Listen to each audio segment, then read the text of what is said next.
Laptop लेने का कई लोग प्लान कर रहे होंगे क्योंकि लॉकडाउन का टाइम चल ही रहा है और कई लोगों का वर्क फ्रॉम होम चल रहा है, कई लोगों की पढ़ाई जो है वो ऑनलाइन ही चल रही है। समहाउ मोबाइल की तरह ही लैपटॉप और कंप्यूटर भी आज हमारी लाइफ का एक बहुत ही इंपॉर्टेंट पार्ट बन गया है। कई लोगों ने ये प्लान किया होगा कि अमेजन एंड फ्लिपकार्ट की जो ये सेल चल रही है इसमें हम लैपटॉप और मोबाइल दोनों ही लें। मैंने ऑलरेडी एक वीडियो बना चुका हूं कि मोबाइल लेते वक्त आपको किन किन बातों का ध्यान देना चाहिए, वो भी अलग अलग प्राइस पॉइंट पे, कि 10,000 से लेकर के 50,000 तक में आपको जो भी मोबाइल लेना है उनमें आपको पहले क्या क्या सोचना चाहिए, क्या क्या कॉन्फ़िगरेशन लेनी चाहिए, वो मैं ऑलरेडी शेयर कर चुका हूँ। ये जो वीडियो है ये डेडिकेट रहेगी उन लैपटॉप के लिए जिनके लिए आप प्लान कर रहे हैं, वो भी अलग अलग प्राइस पॉइंट पर। तो इस वीडियो के साथ बने रहिए सो दैट आपको आपके बजट के हिसाब से कौन सा लैपटॉप लेना चाहिए और कौन सा नहीं लेना चाहिए ये दोनों आपको समझ में आ जाए। अगर चैनल को अभी तक सब्सक्राइब नहीं किया है तो जरूर सब्सक्राइब कर दीजिए। तो सबसे पहले हम बात करते हैं 10,000 के अंदर के लैपटॉप की। 10,000 के अंदर कोई भी लैपटॉप नहीं लेना चाहिए। इस रेंज में आपको न्यू लैपटॉप नहीं मिलेंगे, सेकंड हैंड लैपटॉप मिलेंगे, वो भी मैं आपको मना करूंगा। द रीजन इज कि सेकंड हैंड लैपटॉप काफी पुराने होंगे जो आपको 10,000 रुपए में मिल रहे हैं, प्लस उनकी कॉन्फ़िगरेशन बहुत स्लो होगी। उसके बाद जो सेकंड रेंज आती है दैट विल बी अराउंड 20,000। 20,000 की रेंज में आपको कौन सा लैपटॉप लेना चाहिए, क्योंकि 20,000 के रेंज में आपको नए लैपटॉप्स मिलने शुरू हो जाते हैं। मैं आपको रिकमेंड करूंगा कि आप 20,000 की रेंज में कोई भी लैपटॉप मत लीजिए।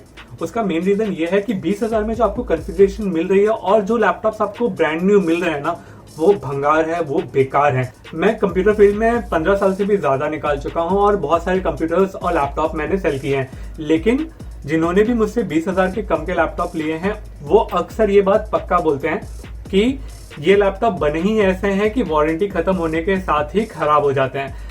जो भी 20,000 के अंदर के लैपटॉप है उसमें दो मेजर प्रॉब्लम है, और मेजर मतलब बहुत बड़ी प्रॉब्लम है, इसलिए मैं आपको मना कर रहा हूँ। फर्स्ट है परफॉर्मेंस। आपको मिलेगा सेलेरॉन का या पेंटियम का एक बेसिक सा प्रोसेसर या AMD का जो लीस्ट स्पीड वाला प्रोसेसर मिलेगा। इनफैक्ट अगर आप EPC जैसे कोई लैपटॉप लेते हैं तो आपको एटम का प्रोसेसर मिलेगा।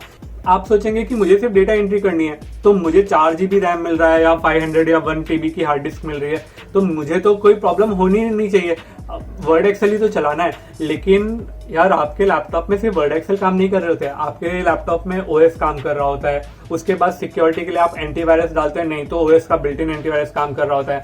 उसके बाद में पीछे अपडेशन चालू रहते हैं। आप गूगल क्रोम अगर ओपन कर लेते हो तो वही आपका काफी रिसोर्स लेने लगता है आजकल। तो ऐसे बहुत सारे प्रॉब्लम्स होते हैं जिनकी वजह से आपका लैपटॉप बहुत ही बेकार परफॉर्म करेगा। उसके बाद जो दूसरा रीजन है वो ये कि इनकी क्वालिटी इतनी चीप होती है कि आपको साल भर में बैटरी परफॉर्मेंस मिलना बंद हो जाएगा। चार्जिंग में कई बार प्रॉब्लम आती है और सबसे कॉमन प्रॉब्लम होता है कि इनका कीबोर्ड जो है वो काम नहीं करता, उसकी कुछ कीज बंद हो जाएंगी। आप एडजस्ट करेंगे लेकिन साल 2 साल के बाद में आपको बहुत तकलीफ होगी इस लैपटॉप से। तो रिक्वेस्ट है कि 20,000 अपना बजट मत बनाइए। 20,000 के रेंज में आपको कौन से लैपटॉप लेने चाहिए? 20,000 की रेंज में आपको लैपटॉप लेने चाहिए जो कि रिफर्बिश्ड हो। आपको अमेजन या फ्लिपकार्ट पे इतने सस्ते लैपटॉप्स नहीं मिलेंगे, लेकिन आपके आसपास में जो लोकल वेंडर है उनके पास रिफर्बिश्ड लैपटॉप होते हैं। OLX में सर्च कीजिए रिफर्बिश्ड लैपटॉप और आपके आसपास में पक्का कोई ना कोई प्रोवाइडर आपको मिल जाएगा। ये लैपटॉप कैसे होते हैं कि कई कंपनीज में वो अपने लैपटॉप्स को चेंज करते हैं, टाइम टू टाइम उनको अपग्रेड करना होता है। तो जो पुराने लैपटॉप्स होते हैं, क्योंकि वो ऑफिस के लैपटॉप्स होते हैं तो उनको वेल मेंटेन्ड या अच्छे तरीके से रखा जाता है और वो अच्छी क्वालिटी के होते हैं। बिजनेस सीरीज के लैपटॉप होते हैं, जैसे मैं डेल लैटिट्यूड का एक रिफर्बिश्ड लैपटॉप यूज करता हूँ जो मैंने आज से 4 साल पहले लिया था। i5 है, 3rd जनरेशन का है, 4 GB रैम है एंड 250 GB की SATA हार्ड डिस्क है। स्टिल मुझे बहुत अच्छी परफॉर्मेंस मिलती है। मैं उसके ऊपर वीडियो रेंडरिंग कर लेता हूँ, ये जो वीडियो मैं बना रहा हूँ, जो एडिट करता हूँ, वो उसी लैपटॉप के ऊपर कर लेता हूँ। तो बेसिकली आपको ये लैपटॉप अच्छी प्राइस पॉइंट पे मिल जाएंगे। इनफैक्ट मैं जहां रहता हूँ पलावा सिटी डोंबिवली में, वहां पर एक सेलर है, मैं आपको उनका कॉन्टेक्ट नंबर नीचे देता हूं। अगर आप आसपास में कहीं पे रहते हैं तो आप उनसे फोन करके उनसे भी डील कर सकते हैं। आपका बजट मिनिमम होना चाहिए लैपटॉप के लिए 25 से 30,000 की रेंज में। 25 से 30,000 की रेंज में आप सबसे पहले ब्रांड चेक कर लीजिए। Asus, Acer, Dell, Lenovo, HP, ऐसे ब्रांड जिनके बारे में आपने सुना हो, थोड़ा भी सुना हो, उन लैपटॉप्स को लीजिए। उसके बाद बहुत इंपॉर्टेंट चीज होती है कि आपको कौन सी कॉन्फ़िगरेशन लेनी चाहिए। मिनिमम आपको लेना चाहिए i3 का 8th जनरेशन का प्रोसेसर, उससे पुराना प्रोसेसर नहीं, और ना ही सेलेरॉन या AMD का और कोई प्रोसेसर। AMD का Ryzen 3rd जनरेशन लीजिए या फिर इंटेल का 8th जनरेशन या 9th या 10th जनरेशन अगर मिलता है तो आप वो प्लान कीजिए। 4 GB रैम लीजिए और शायद आपको 1000 GB से कम की हार्ड डिस्क नहीं मिलेगी। तो ये 25 से 30 हजार की रेंज होनी चाहिए। 30 to 35,000 की रेंज में आप i3 10th जनरेशन ले लीजिए और 4 GB रैम शायद आपको मिल जाएगा। लेकिन यहां पर आप ट्राई कीजिए कि आपको 256 GB की SSD ड्राइव ही मिले। 35 to 40,000 की रेंज में आपको ट्राई करना चाहिए कि i5 का आपको 10th जनरेशन मिल जाए तो अच्छी बात है, नहीं तो i5 8th जनरेशन भी आप ले सकते हैं। इस रेंज में 40,000 की रेंज में आपको कम से कम 8 GB रैम तो मिलना ही चाहिए।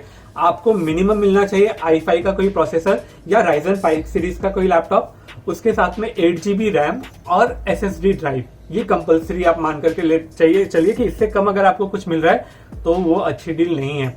40 to 50,000 की रेंज में आपको 8 GB रैम पक्का, SSD ड्राइव पक्का, और ट्राई कीजिए कि i5 का 10th जनरेशन और Ryzen 5 का लेटेस्ट प्रोसेसर आपको 40 to 50,000 में मिलना ही चाहिए। इससे कम का कोई भी चीज आप मत लीजिए। प्लस आपको उसमें बिल्ट इन ग्राफिक कार्ड भी देखना होगा, उसमें आपको ग्राफिक कार्ड भी मिलना चाहिए। तो ये 40 to 50,000 की रेंज में आपको सजेशन रहेगा। 50,000 के अबव में ये समझ करके चलता हूँ कि जो भी लैपटॉप है उसमें आप कोई भी कॉन्फ़िगरेशन लीजिए जिसमें कम से कम जो 40 to 50,000 की रेंज में मैंने कंडीशन रखी वो 50,000 में भी एप्लीकेबल होती है।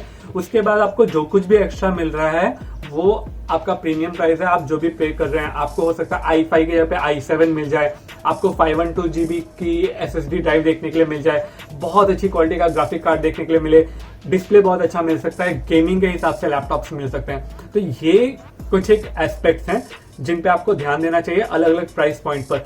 तो ये मेरी तरफ से रिकमेंडेशन रहेगा कि 10,000 के अंदर आप कोई भी लैपटॉप मत लीजिए, 20,000 के अंदर आप नया लैपटॉप मत लीजिए, 30,000 के अंदर आप सेलेरॉन या फिर AMD के बेसिक प्रोसेसर मत लीजिए, या पुरानी जनरेशन के i3 वगैरह मत लीजिए।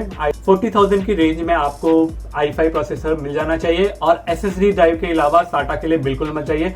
50,000 की रेंज में आपको मिलना चाहिए i5 का लेटेस्ट प्रोसेसर और 8 GB का रैम और SSD ड्राइव, वो भी 512 GB की। 50,000 के ऊपर कम से कम जो मैंने आपको लिस्ट बताई है, जो 50,000 के अंदर की क्राइटेरिया है, उससे अबाउ चीजें मिलनी चाहिए। हो सकता है आप गेमिंग लैपटॉप के लिए जाएं, हो सकता है आप प्रीमियम लैपटॉप्स के लिए जाएं जैसे एप्पल हो गया या माइक्रोसॉफ्ट सर्फेस हो गया, या हो सकता है आप बिजनेस सर्विस के लैपटॉप के लिए जाएं। आप चाहे ऑफलाइन मार्केट से खरीदें, अगर आप किसी फ्रेंड सर्कल को जानते हैं या आपका कोई प्रोवाइडर है, कंप्यूटर प्रोवाइडर है, विजय सेल्स या रिलायंस डिजिटल जैसे आप इलेक्ट्रॉनिक शॉप से ले रहे हैं, या आप अमेजन या फ्लिपकार्ट की सेल में ले रहे हैं, या तो आप डायरेक्ट वेबसाइट पे ले रहे हैं, जहां से भी ले रहे हैं, जो मैंने आपको क्राइटेरिया बताया उसको ध्यान में लेकर के ही आपने लैपटॉप लेना है। ऐसी ही रिकमेंडेशन, सजेशन, ओपिनियन और सॉल्यूशंस के साथ मैं रेगुलर आता रहता हूं।